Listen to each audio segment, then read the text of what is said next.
We rarely hear each other. Larry Sharpe has traveled the country and has personally visited every county in New York State, listening to people's concerns. The Sharpe Way is a show where answers, solutions, and common ground can be found so that together we can forge a new way forward. The Sharpe Way is the way to mutual respect, where no one has to convert to be heard, because you can be as liberal or as conservative as you want, as long as you aren't forcing your beliefs on others. Welcome to Sharpe Way Radio.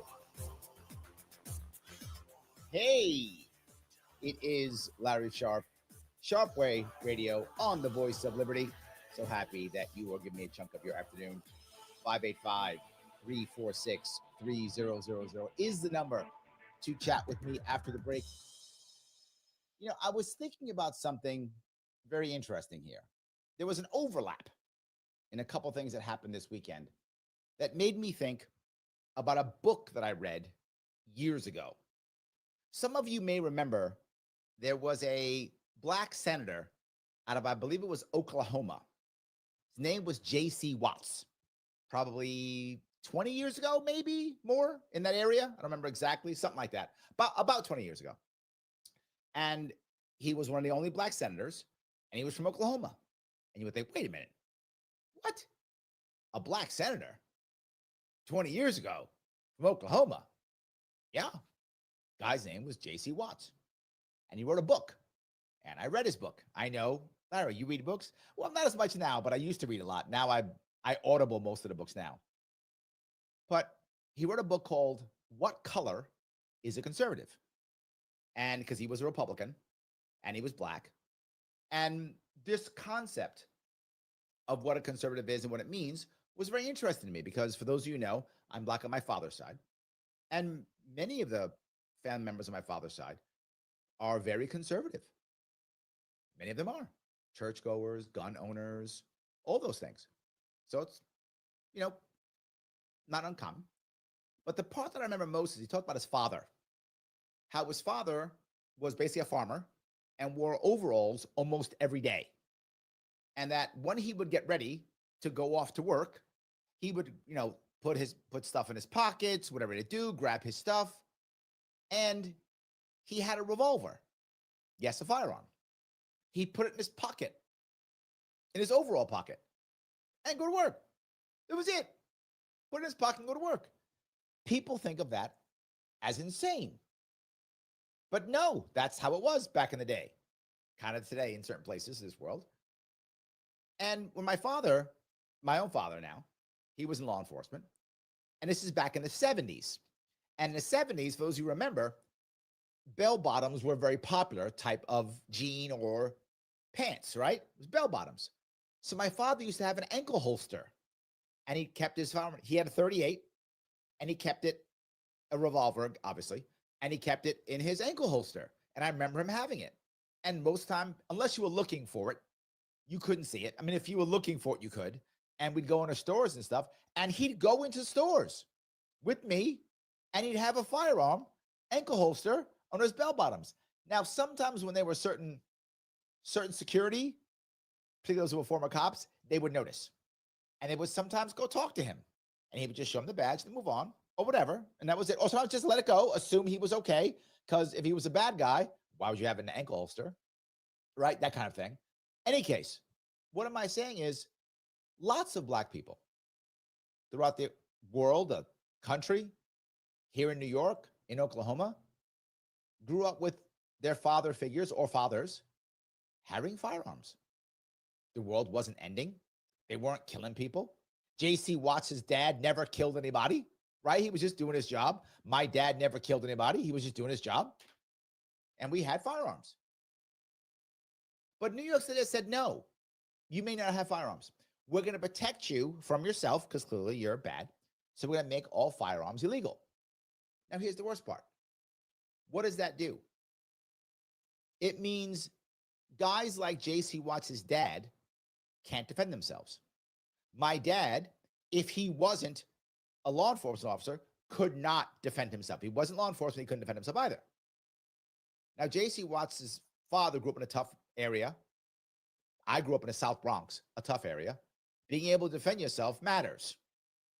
Well, Larry, what do you mean by that? now that we have all these great drug laws, same thing, but anyway, gun laws, now we're fine because we have these gun laws. So now you're protected, right? I've been hearing that for 20 years or so, more. I've been hearing that. Gun control works, gun control works, gun control works. New York City, toughest gun laws. Gun safety matters. I keep hearing that. Over the weekend, this weekend in New York City, 11 people were shot. 11. I think 3 or 4 died. Didn't I just tell you last week that across the city, 6 were shot? I think 3 were killed that weekend, right? Was it 2? Whatever, a bunch. A lot of them were black. Yeah. How's this gun law protecting black people again? Kathy Hochul, you keep telling me how much you love black people. You keep saying it. You keep talking the talk. I see no walking of the walk, Your Majesty. Queen Kathy, first of her name. Liar to black people. Banisher of conservatives. Worshiper of the jab. I see no action that's actually helping black people. I still see us being shot. The same. I still see us having trouble. The same. All the same. But you might go, well, Larry, you don't understand. See, if we didn't have these laws, they'd be worse. What is your evidence of that? Let me give you the evidence of the opposite. Ohio, which has black people in it. It does, in case you didn't know that. I can't use New Hampshire. There's like no black people in New Hampshire. So I can't use New Hampshire. But I can use Ohio. In fact, Dave Chappelle, one of the most famous black people in the country, lives in Ohio. So clearly black people live in Ohio. They basically got rid of gun laws. Where's all the black people getting shot in Ohio? Is it worse than New York? No. Is it worse in California? No. New Hampshire get more black people, so I can use you. But I can use Ohio at least. What am I can do? Yes, this is not helping. It's harming. It's making things worse. And here's the reason why it's making things worse. It's making things worse because these gun laws make people think you're helping, so you don't do anything to actually make the world better. You don't do anything to make the black experience any better. You don't do anything to make the black neighborhoods any safer. You don't do anything to make it work. But it feels like you did because you passed the gun law. See? I guess I feel her love, but I don't see it. That's what happens. So now not only does it not help, it stops other people from helping. It does. And that's the problem. I would like to do things that would actually help the black community, not just silly gun laws. You might go, well, wait a minute, Larry. She is. See, she did the cannabis laws, and that made everything okay. See, now that's going to be restorative. And when the Office of Cannabis Management pops up, then all the black people who I don't help in any other way, I will magically help them now, and they'll all make tons of money. That will happen. That's what she said. Did that happen? No, it didn't. No. In fact, our courts, in their wisdom just recently, decided that the thing that was supposed to help can't help. What does that mean? They decided, the Office of Cannabis Management and Kathy Hochul and our brain dead chimps in our assembly, that we would say, hey, we're going to have the Office of Cannabis Management so we can give out these licenses for weed to people who've been affected negatively by the war on drugs. See, so if you got convicted here in New York State, we can give you a license faster. See, because we love you. We put you in jail for a crime that wasn't a crime. So now we'll allow you to pay us $250,000 and be delayed for a year and wreck your life. We'll let you do that so you can pretend to compete against your buddies who you were competing against before, just legally, kinda. That was gonna, I guess, work. I guess that was gonna work. Yeah, no, that's not what happened, because the court said you can't do that. You can't make that special privilege. You might go, wait a minute, Larry, are you saying they can't decide you know, that they can't decide, that they can give it here or there, or whatever the case may be? Well, they said no, you can't. And listen to this. Here's the reason behind it. You can't give people who are convicted in New York State any benefit, because the other people who are not convicted in New York State, it's not fair because they don't live in New York State. Therefore, they can't be convicted in New York State. And that's discriminatory. I know you think I'm joking. I'm not. That was their logic. So the court stepped in on that case. I want to be clear. Our courts didn't step in on gerrymandering. Our courts didn't step in on that. Our courts didn't step in on ballot access laws that crush third parties. No. Our courts didn't step in on blatantly unconstitutional gun laws. No. No. We're not stepping in there. You know what we're going to step in? People who can't be convicted by New York State courts need to be able to get cannabis licenses. And we're standing strong on that one. That's our judges. That's our system. That's who we are in New York State. And I guess somehow you're supposed to be helping Black people. So what's actually happening with these laws? Well, cannabis laws. What's actually happening? So we're helping out the Black people, right? So you told me. What's actually happening? They're shutting down stores in local neighborhoods run by Black people for their local neighborhoods. So they're shutting them down. So they're losing money, closing their businesses, and can't serve the community. Because, see, this is the issue. You might say, but Larry, she does help some Black people. True. That's not a lie. The approved Black people get to be helped. If you're the approved ones, if you're the good ones, yes, I'm doing the air quotes, and I don't care how that sounds. If you're one of the good ones, you get to be helped. You're not one of the approved ones? No, you don't get that. That's how New York State works. You got to be one of the good ones. Then you get to get helped. Not that, you get to go to either jail, get fined, lose your money. Now, here's the worst part. What happens when you throw your cash into that business and now they shut it down and fine you? How are you going to pay your fines? You don't have a job anymore. You don't have a business anymore. What are you going to do? You're going to take all your weed connections and go into the black market, which this was supposed to stop the black market. So you just made more of the black market. Now, when you go into the black market, can you call courts? You can't. Can you call cops? You can't. So how do you enforce your contracts now? Street justice. What do you need for that? What's the number one tool for street justice? Guns. You just put more guns in the hands of black people. Illegal guns, which you made illegal.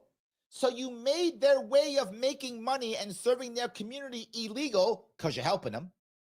Then you find them and feed them out of that business because you love them.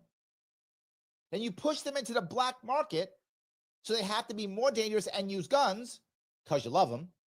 And then you made those guns illegaler to put more of them in jail because you love them. Larry, they don't do the gun laws because of that. They do it to stop the crazy white militias, those crazy Trumpsters. That's why they do the gun laws, to stop the crazy Trumpsters. That sounds good, I guess, if you hate crazy Trumpsters. Fine, okay. You're a Democrat and you hate crazy Trumpsters. Okay, at least makes sense. Who gets attacked by those gun laws? 96% black and brown men, not Trumpsters, gangbangers who are in the black market that they made. Yeah, I'm a little spicy today. I'm not happy about this because yet again, they're supposed to be helping and they're not. Am I wrong? You can tell me. 585-346-3000 is the number. Larry Sharpe, Sharpe Way Radio on the Voice of Liberty. Back with your calls and your chat after the break. For the last couple of years, Joe Robach has been telling you about Flower City Collision in Henrietta, saying that it was started by a veteran along with his son, Zach. Hi, my name is Greg Sadwick, and I am that veteran. I want to thank the WYSL listeners for their support over the last couple of years. During those years, not only have I experienced the gratification of providing you the best repairs and customer service, it has also allowed me the opportunity to see my son develop as a young professional. So remember, Flower City Collision for your collision repair needs. And thank you for supporting our locally owned family business. Looking for a way to make your shopping really count? The Stars and Stripes Flag Store transforms every purchase into direct support for local veterans through the Veterans Outreach Center. Browse our selection of flags, apparel, locally crafted merchandise, from laser engraved mugs to handcrafted wooden plaques and more. This is shopping that strengthens our community. This is shopping that changes lives. Visit us Mondays, Wednesdays, and Fridays at 783 South Avenue in Rochester or online at www.eflagstore.com. Meet your friends and family at Patty's Pub and Grill. We know you're gonna like it a lot. We really know you will. There's something here for you and yours. Come in and get your fill. And you'll be sure to be coming again to Patty's Pub and Grill. There's something here for you and yours. Come in and get your fill. And you'll be sure to be coming again to Patty's Pub and Grill. Sharpe Way Radio on the Voice of Liberty. Oh, yes, it is Larry Sharpe, Sharpe Way Radio, the Voice of Liberty. 585-346-3000 is the number. Reach out to me. Tell me if I'm right or if I'm wrong. I'll also be checking the chat, which I appreciate always. Yes, I'm chatting about the terrible laws in New York State that are supposed to be helping Black people. They keep telling me this, but they keep saying nothing's happening, but they keep saying it. So yeah. Markel asks, he says, Cleveland. Yes, Cleveland is absolutely a major city in Ohio and has Black people in it. True. And the murder rate in Cleveland is on par now, ready to be the lowest it's been in 5 years. What happened about 4 or 5 years ago? What? Oh, right. Ohio made basically open carry, basically a state. They basically made all gun laws irrelevant. Yeah. Every single year since it happened, the murder rate in Cleveland has gone down by like 10%, 20%, 40%. Every single year it's gone down. So when they got rid of the gun laws, the murder rate went down. Huh. Now, Cleveland does have a lot of Black people in it, Markel. You're right. So again, literally, not figuratively, not maybe, not kinda, ending gun laws save Black lives. Huh. Do Black lives actually matter? If they do, why don't we stop gun laws? I just showed you an example right there. You brought it up. I didn't bring it up. You did. And there it is, right there for you. There is so much evidence that gun laws don't work. There is so much evidence that cannabis laws don't work. But we keep doing it. We just don't stop. So yes, it's a good question, Markel. I think it is a good question. And again, that's how it works. So there we go. Mike Voss here. He says it perfectly. He says there is no stat that proves gun control works. Yes, accurate statement. Just feelings and political assurances. Boy, they have a lot of that, don't they? They have a lot of that, Mike. If only feelings and political assurances would actually do something, we'd be set. Sadly, all it does is raise money. It does that. That feelings and political assurances, that does raise money. So I guess if that's your goal, to get cash off donors, keep doing it. But that's all it does. He goes on to say there's absolutely no empirical data proving gun control is a failure. Oh, there absolutely is empirical data proving gun control is true. All of that's true.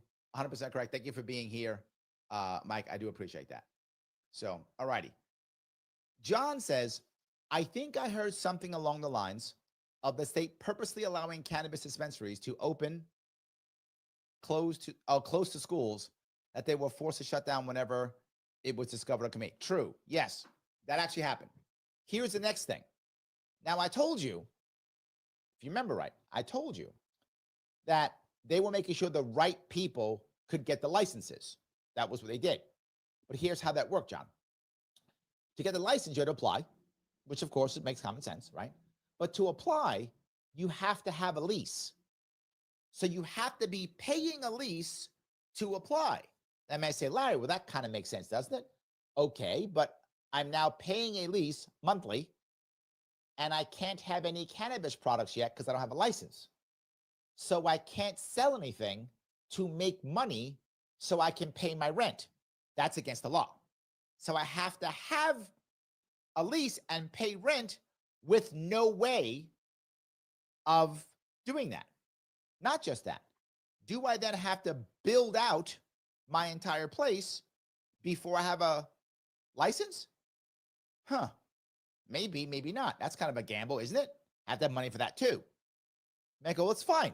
You apply, Mike. and the next week you get your license. No. You apply and you get your license anywhere from 9 months to 2 years. So you have to pay the rent for anywhere from 9 months to 2 years without getting any money. Where's the poor black guy out of the jail who's got that? Who's got that? Now, once they said yes to you, they said yes to your point, John, based upon a distance from a school. Okay, I guess that makes sense. Fine. But when the person measured it, they measured it from door to door because that has been precedent in the past. They didn't say what it was. They just said distance. So they did what was in the past, door to door, physical door to physical door. That was the precedent from the past. They copied that. The lawyers said that makes sense. You're following the precedents. They submitted it. And the Office of Cannabis Management said, yes, we accept that. You may build your store. Done. All good. Store set up. Somebody goes in and goes, wait, no, I think the law is not read properly. I think it means property line to property line, which is different, which made a bunch of schools all of a sudden now illegal because their property line is a whole lot bigger, right? Just because the door is here, the property line might be bigger. So depending upon a school, you might be too close now.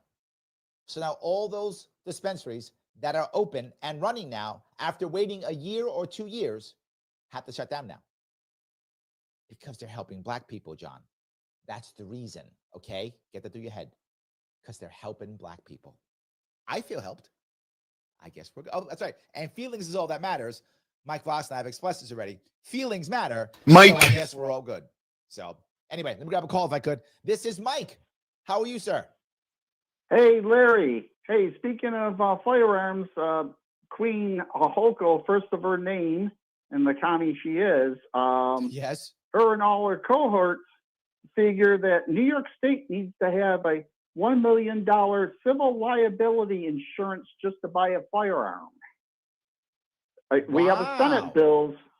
The Senate bills of 5974, and an Assembly bill is 5611. This will make it a crime to purchase a firearm in New York State unless you first obtain a $1 million liability insurance policy.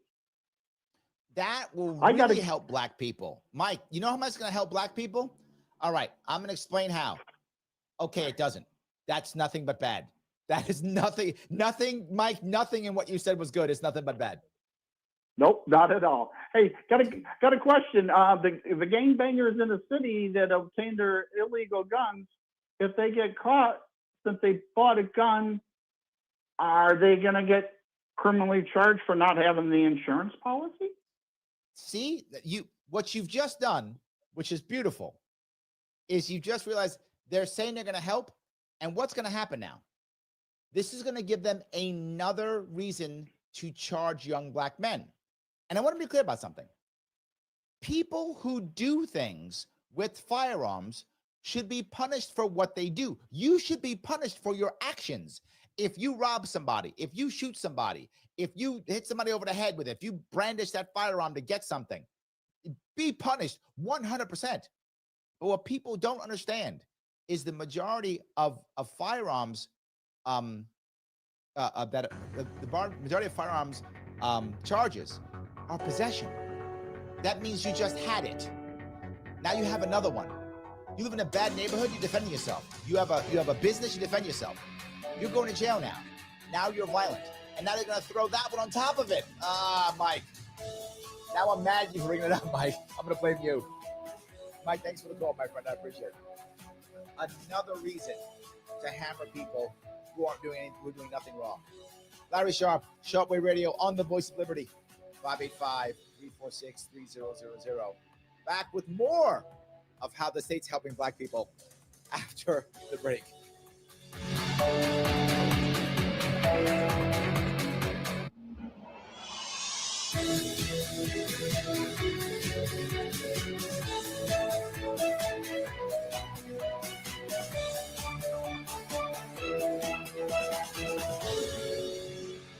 God bless America.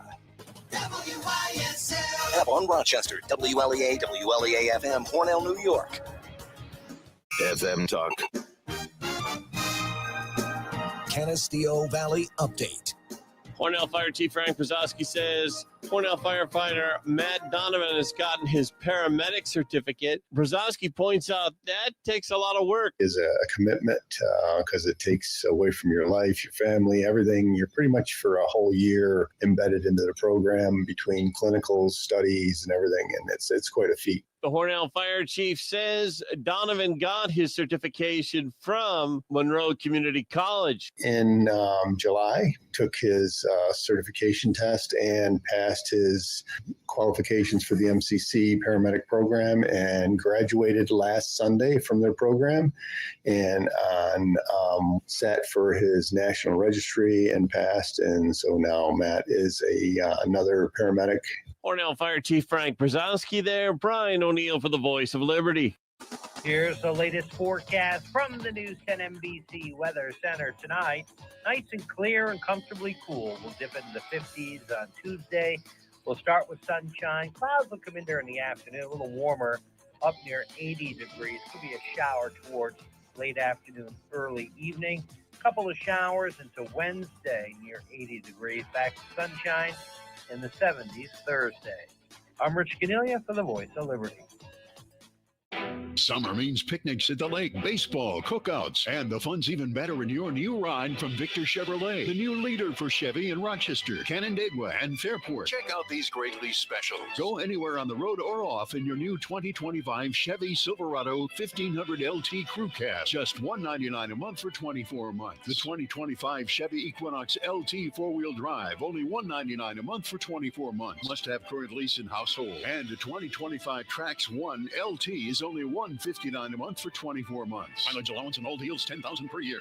$5,000 cash or trade equity plus first payment and DMV fees required at closing. Lease deals require lease loyalty. Chevy lease loyalty on Silverado and include GM educator, healthcare, first responder, military, or college grad rebate. Check VictorChevrolet.com for new and used inventory, service specials, and deals on tires, plus EV specials. Come see how easy it is to do business with us. Together, let's drive. Victor Chevrolet, Route 96 in Victor.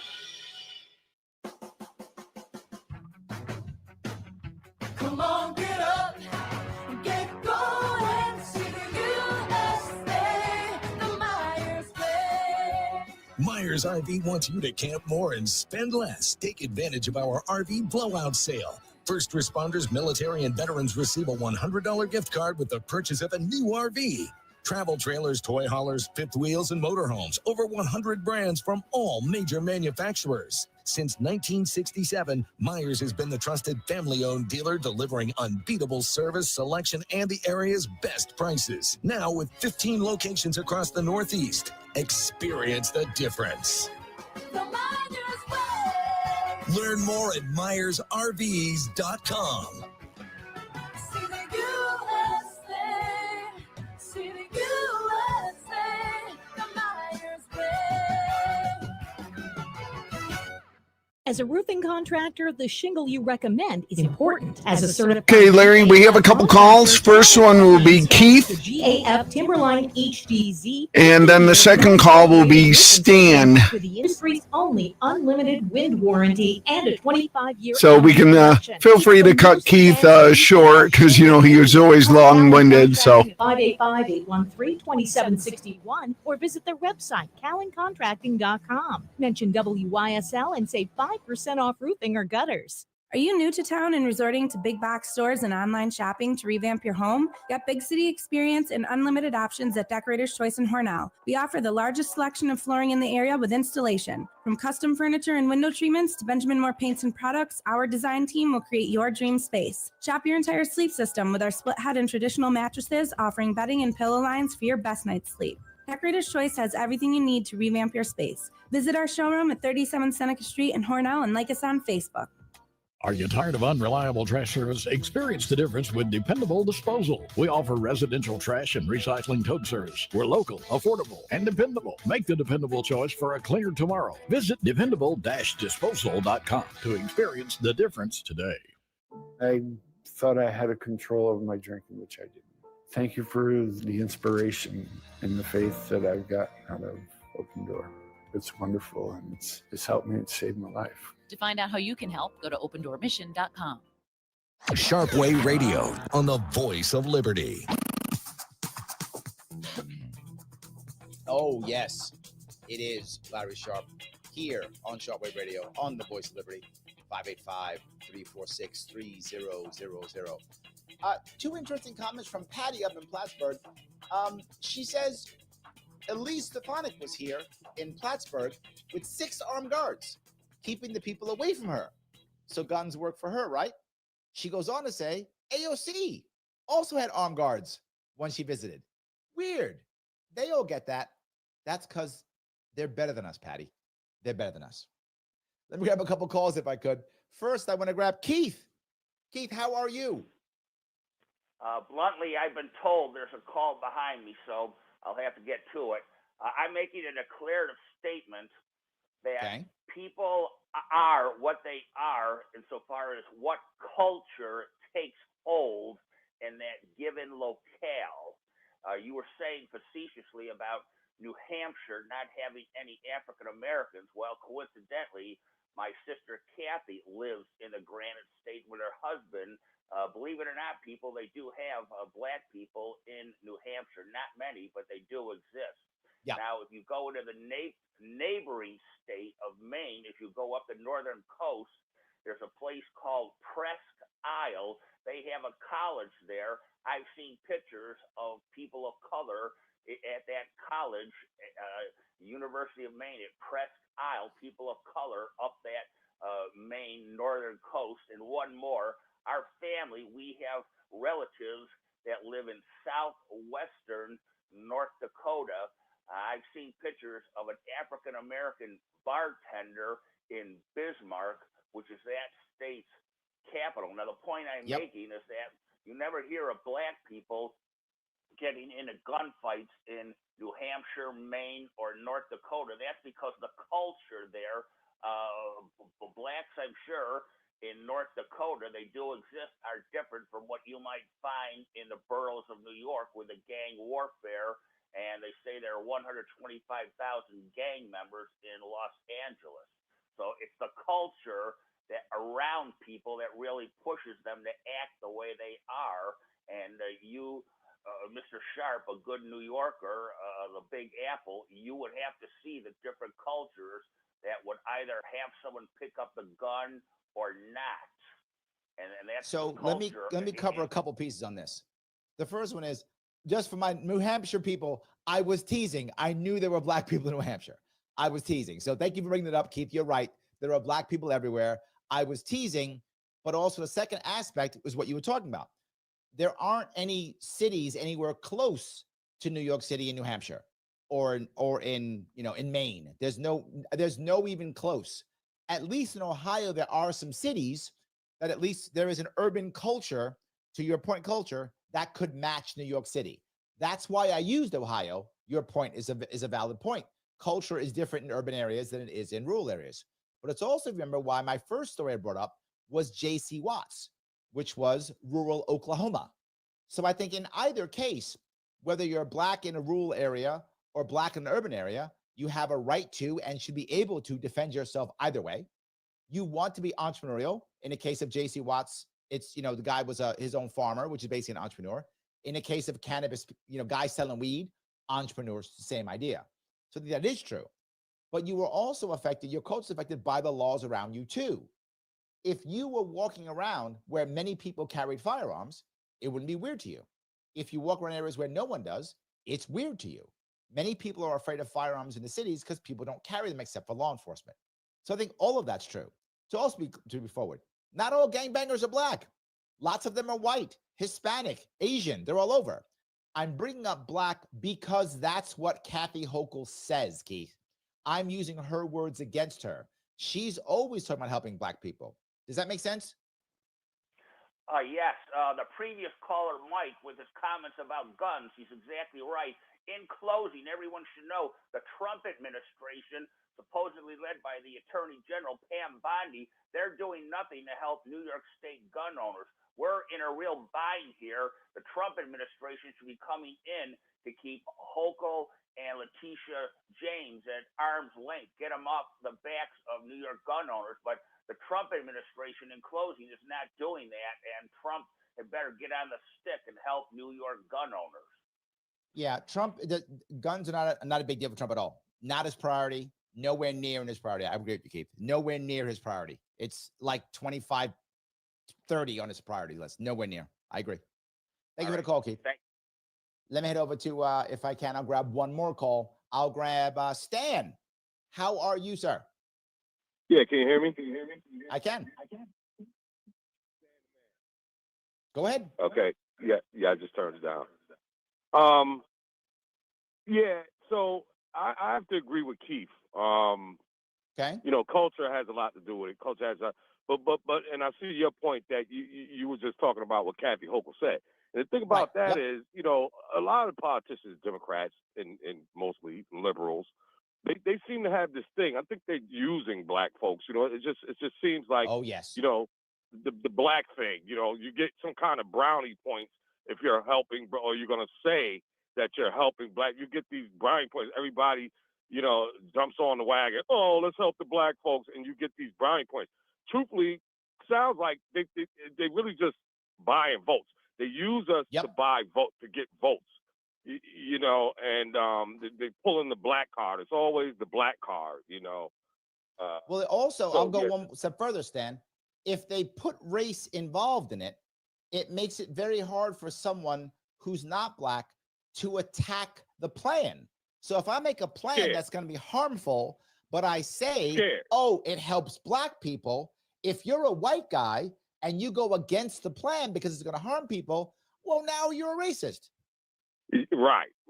Yep, right. The guilty conscience and shit like that. Yeah, so you're absolutely right. They plan on people's guilty conscience, you know, and you get a lot of pushback if you say anything against that. I suppose they know that, and I suppose that's why it's another call on hold. Quote unquote, seems to be so effective. You know, until people wake up and realize what they're doing, you know, that it's just game. They just running game. That's really absolutely it. You're true. right. You know, because it's either, oh, let's help the black folks, and you get brownie points for that, or you throw the word racism out there, that gets the black community all riled up too, and they know that. Absolutely. Stan, thank you so much for your call, brother. I appreciate it. Yep, thank you. All right. So, well, now I got a comment. Someone says, woke Buddha Black says, so now we just want to justify the targeting of black advocacy. Not at all, woke. No, not at all. And I'll give you one of the best ones that I will openly be all about, which is Maj Touré's Black Guns Matter. He is all about black empowerment, all about black independence, all about black self-defense, all about black business. He's B1 all the way. No, we are not targeting that. What we're targeting is what Stan said. We're targeting things that are saying they are trying to help black people, but are not. That are saying that you're going to help black people, but are just using the black vote, Lorraine, white vote to get votes. That's what we're saying. Let me grab the call if I could. This is Lorraine. How are you? I'm great, but I'm afraid I'm a little off this topic. But earlier, were you talking about, is it okay if I go off the topic? Yep. It is? Yes. Okay. My concern is the mayoral candidate has, I believe, declared he believes in Sharia law, and Islamic jihad may be part of that, of course. Oh, you mean Mamdani? And if he has declared this publicly and believes it, he can't take the oath to our Constitution. Okay, so a couple things. I'm not sure Mamdani is going to win still, to be very forward with you. I'm not sure. There's a lot of people trying to stop him, so he may still not win, but he might win. To be forward, he is a practicing Muslim. And I've met him before. He's been on my show before. I know Mamdani. He is a true believer. He absolutely does. He does believe in not socialism. He believes in his form of Marxism. That's what I'll say. He believes in his form of that. He does believe that. He does believe he is a practicing Muslim. That's true. I don't know how forward he is with Sharia law in his own life. I don't know. But he has never said publicly that he wanted Sharia law for New York City. Does he want it in his heart? I have no idea. But he's never publicly said it ever. That's not true. He's also never said that he would push Sharia law. Never said that. So I don't think that's true. He may feel that personally, maybe, but he's never said it publicly. Can he take the oath if he believes in Sharia law? Constitutionally, yes. Why do I say that? Because according to the Constitution, there can be no religious test to take office. So might we think morally or might we think ethically? Perhaps, but legally, Lorraine, he can. Does that make sense? Sharia law, it's not religious. It's things about murdering, honor killing, all different stuff, that it's very clearly against our Constitution, every bit of it. It's not religious. But my point being, can you as an individual feel that these things are correct and still be a public servant? I'm talking legally. Right. Yes, you can. And here's why. As long as you're not advocating for that to go against the Constitution. If you wanted to change the Constitution, in theory, and make an amendment to add Sharia law to our Constitution, that also, in theory, would be legal. You'd have to get 38 states to agree to that? I don't see that happening at all. So I understand your concern. I don't think there's a constitutional issue with this, because he would have to actually say... I disagree with your interpretation. I disagree with you completely, because the substance of Sharia law involves going against lots of our actual laws. Yep. You're not wrong. You're not wrong. Okay. Sharia law does not match the Constitution. That's true. But you can believe in it and still take the oath as long as you don't want to go against the Constitution without changing the Constitution. In other words, it's legal in America to say, I don't like what the Constitution says, so I want to change it legally. You can do that. I think Lorraine's mad at me. I'm not saying you're wrong, Lorraine. Please understand that. I'm saying there's a legal issue here that you can, as long as you are not trying to break the Constitution, you can still do it. It is still legal. That's kind of how it works. Any case, thank you for the call, Lorraine. Thank you for the call, buddy. I appreciate it. Guys, I'm still here. Am I wrong? Should we be talking about Mamdani or gun laws? I'm good. Here on Sharpe Radio, the voice of liberty, 585-346-3000. Back with your calls and more of your chat after the break. Debunking advertising from the law office of Christopher Johnson. One ad some injury attorneys inundate you with, what's your case worth? Call us and find out. You know, nobody can tell you, quote, what your case is worth over the phone. Nobody knows. The ultimate answer to, quote, what your case is worth involves weeks or months of research, evaluation, and preparation. Many factors go into any compensation you might get, like applicable law, who's actually at fault, how much insurance coverage there is, and many, many other factors. At the law office of Christopher Johnson, the singular focus is getting your life back on track after an accident or injury. That takes money, and it helps when the advice and legal advice you get has a one-on-one focus informed by straight talk. Christopher Johnson Attorney, car, truck, motorcycle accidents, personal injury, and DWI defense. Call 585-415-3803. 585-415-3803. Youth for Christ Rochester is creating a safe sanctuary and a Christ culture for at-risk city kids. Our basketball programs provides a strict code of conduct, discipline, and mentoring to give our kids the boundaries they need and crave. Our God's Girls middle school program is so popular, we're now in 3 city schools and growing. Our Performing Arts Academy explores and identifies untapped gifts, all while delivering the gospel of Jesus Christ. Give a monthly or one-time gift at yfcrochester.org/donate. Sharpe Radio on the voice of liberty. Oh, yes, it is Larry Sharpe, Sharpe Way Radio, the voice of liberty. So happy you're giving me a small chunk of your afternoon. We've been going back and forth with all types of conversations, gun control, weed control, and Mom Donnie. So there we go. So I think I've Standing Bear says now laws are color coded, supposed for certain groups. Tired of coloring everything. Me too. I'm with you on this. We should just be allowing people to be freer, allowing communities to support themselves, allowing people to defend themselves. It shouldn't matter if you're black or white or Hispanic or whatever. I'm using these examples because very often, particularly in our state, they are color coded. Kathy Hochul has said recently, last 2 years, that she was going to help black children swim. Why was that color coded? You're right. If you think there's a swimming problem in New York and you want to fix that swimming problem, I don't know why I'd care, but if you do, then why don't you just help all kids to swim? And if it happens to be in poorer areas where there happens to be more black people, awesome. Then more black kids will learn how to swim. That's nice. Good bonus. That's fine. Or she said black kids don't know what a computer is in the Bronx. She says this. I'm not doing this. She is. If you look on my website, you don't see me talk about things like it's for black people, it's for Hispanic people. You don't see that. But yes, that's what's happening. Absolutely. Roger. So what Buddha says, haha, code switching. You've brought up code switching more than once. I don't know what you're talking about.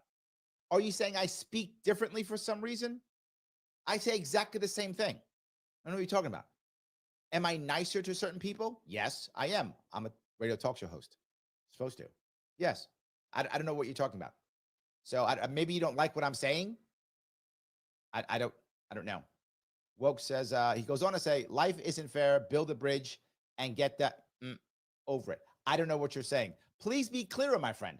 I'm happy you're watching and listening. Please keep listening. But if you're just trying to gain like points for being cool or something, I guess good. But I don't know what you're saying. I'm happy to have this conversation. No worries whatsoever. All right. I'm going to grab the call if I can. This is Roger. How are you? All right. So thanks for clearing that up.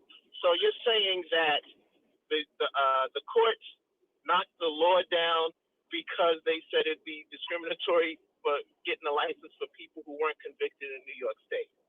Correct. Okay. Yes.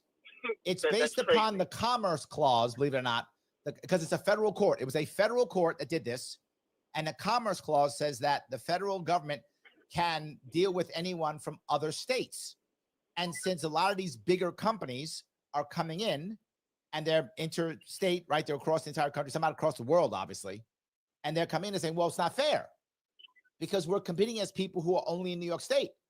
And that's not fair. And the court said, you're right. Commerce Clause can make that happen. Sorry. Okay. I couldn't also, with the gun thing, I couldn't find any studies that said that, what do you call it, that stricter gun laws with more homicide rate in the community. I found no, I didn't say opposite. Stricter gun laws make more homicide. It's not what I said. Two things I'm saying.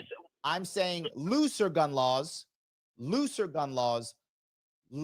the homicide rate. Less black market lowers the homicide rate. When you make more of a black market, you force people into violence, creating more murder. That's what I'm saying. Right, that's what I meant to say that you said. But I couldn't find any study. I found the studies that I found was like the exact opposite. So if you got like a study you can send me. I'll give you a very simple thing. Very simple with what I told you. Google the homicide rate in Cleveland, Ohio for the past 4 years since they basically ended gun control. Just do that. Google the homicide rate and the crime rate of every state and link it to how loose their gun laws are. You will find New Hampshire, laxest gun laws, lowest crime rate. Yeah, you don't have to have a study. That. The data's there. Yeah, I did that, and it was saying the exact opposite. You know, I'll send you what I got.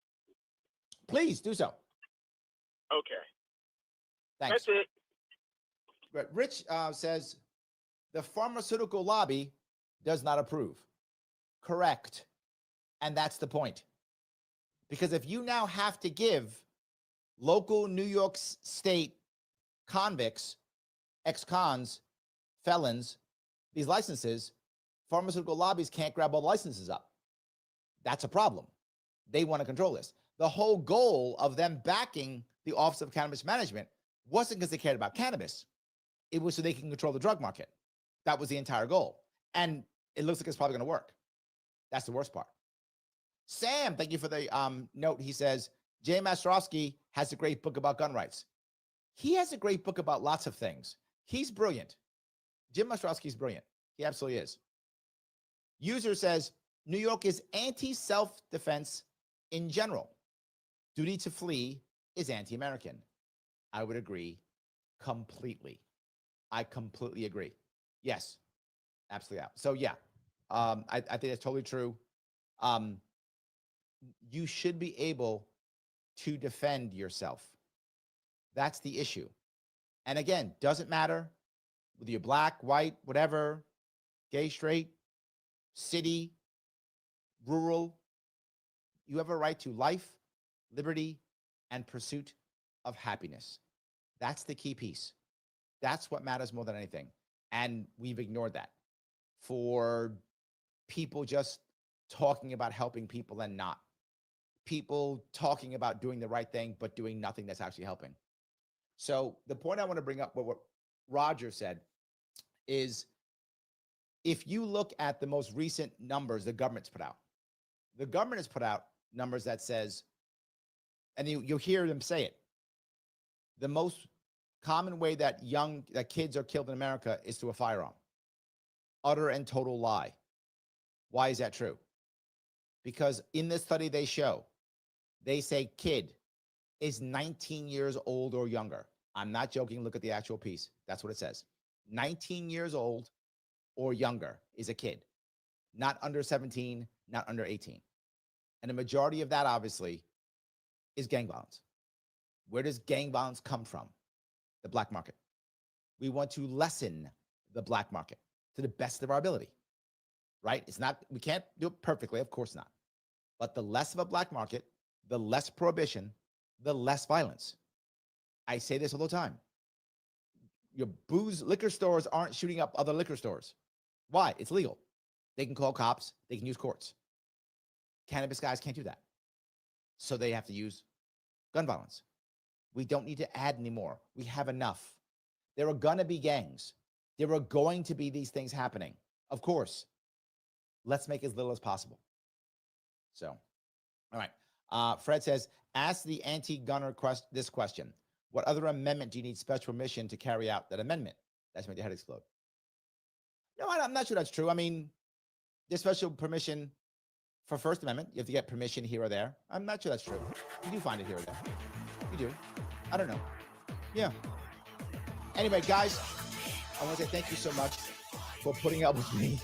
Again, talking about cannabis laws and gun laws in New York City. I keep doing it, but it just keeps coming up. I appreciate the time you give me. Thank you so much for giving me a chunk of your afternoon. I will see you all very soon. Okay, Larry, great show. Talk to you next week. Thanks.